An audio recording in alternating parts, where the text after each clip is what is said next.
No coração do sertão pernambucano, onde a justiça era ditada pelo coronel e a honra se lavava com sangue, surgiu um dos cangaceiros mais intrigantes do século XIX.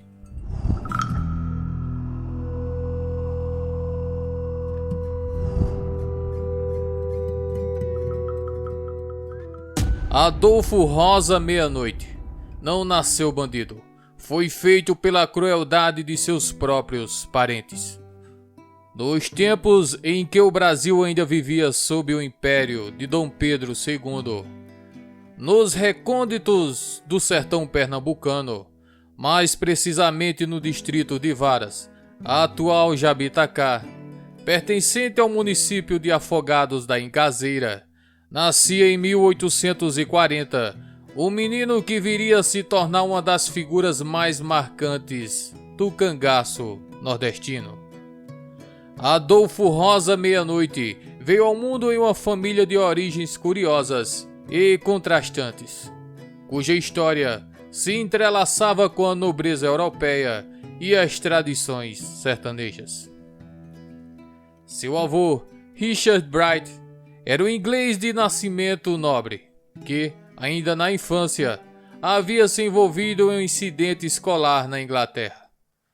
Contava-se que, em um acesso de fúria juvenil, atiraram um pesado tinteiro de metal contra seu professor. Temendo as consequências e com a ajuda de um tio, que era capitão de navio, o jovem Richard embarcara clandestinamente em uma embarcação rumo ao Brasil, chegando ao Recife no início do século XIX. No porto pernambucano, foi acolhido por um comerciante suíço que fazia negócios no interior, e juntos empreenderam uma longa jornada sertão adentro.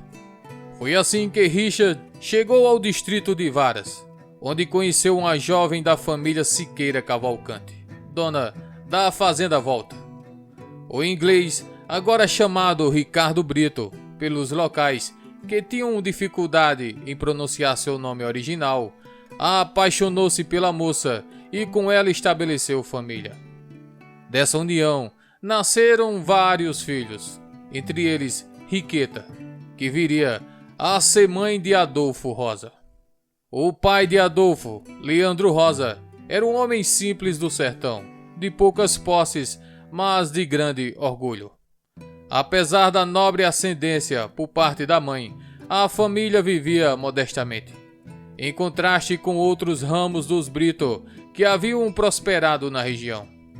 Um tio de Adolfo, irmão de sua mãe, era um fazendeiro rico e influente, dono de vastas terras e rebanhos, e foi justamente essa disparidade social que plantou as sementes do destino trágico que aguardava o jovem Adolfo. Desde criança, Adolfo demonstrava os traços marcantes de sua ascendência britânica. Olhos claros, tez mais clara que a maioria dos sertanejos e uma estatura imponente que o destacava entre seus pares. Cresceu como todos os meninos do sertão, aprendendo desde cedo a domar cavalos, manejar facas e, mais tarde, armas de fogo.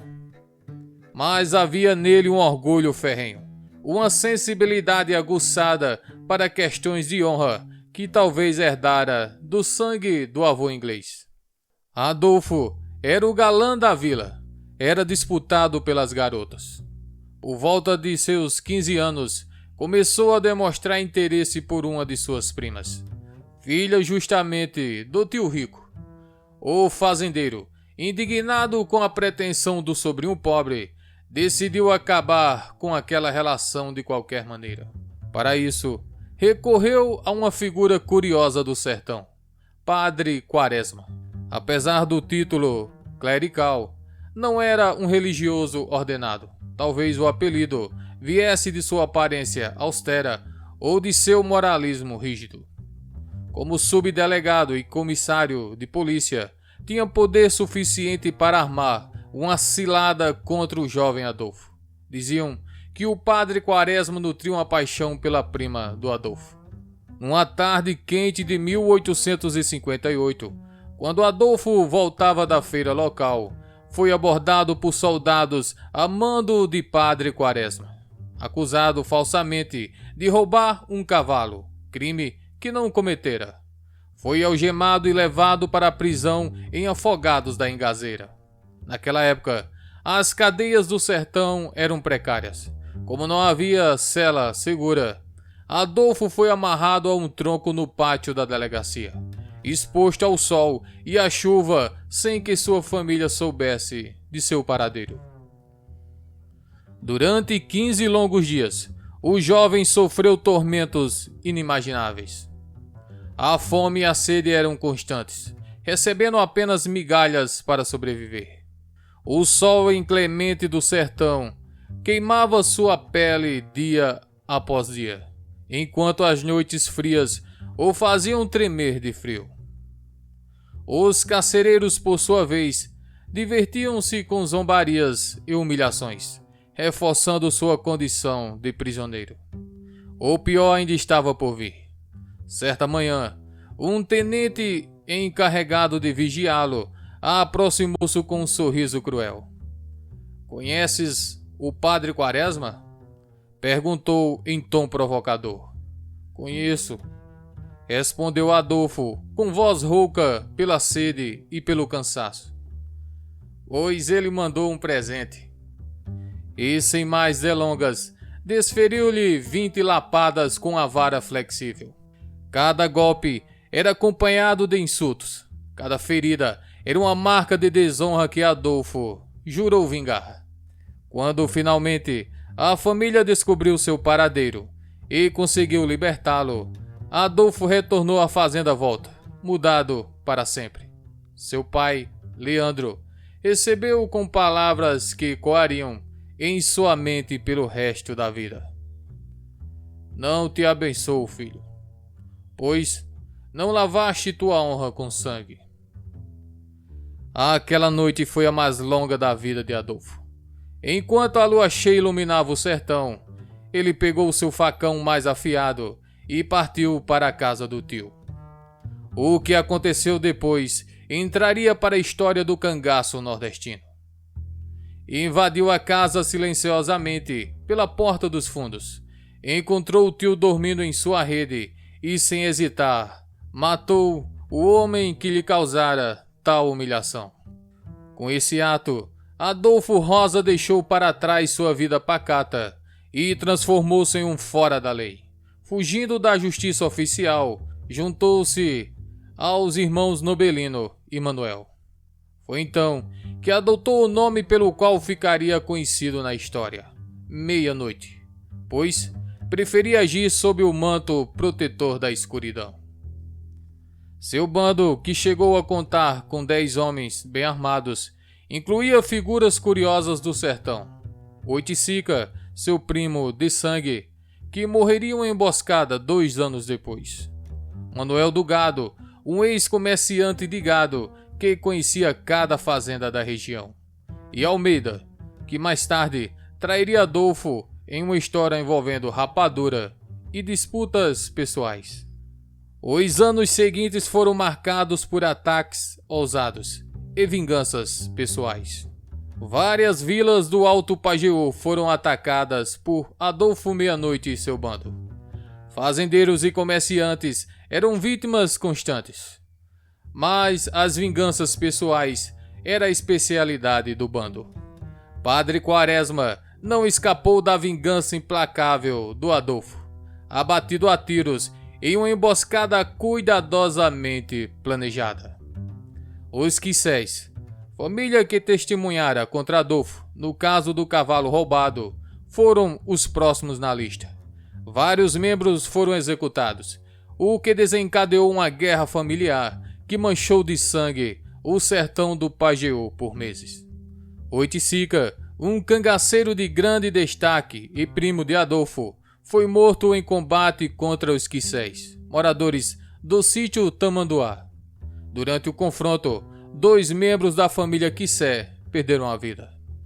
Os Quissés eram parentes de Praxedes José Romeu, um homem de grande valentia.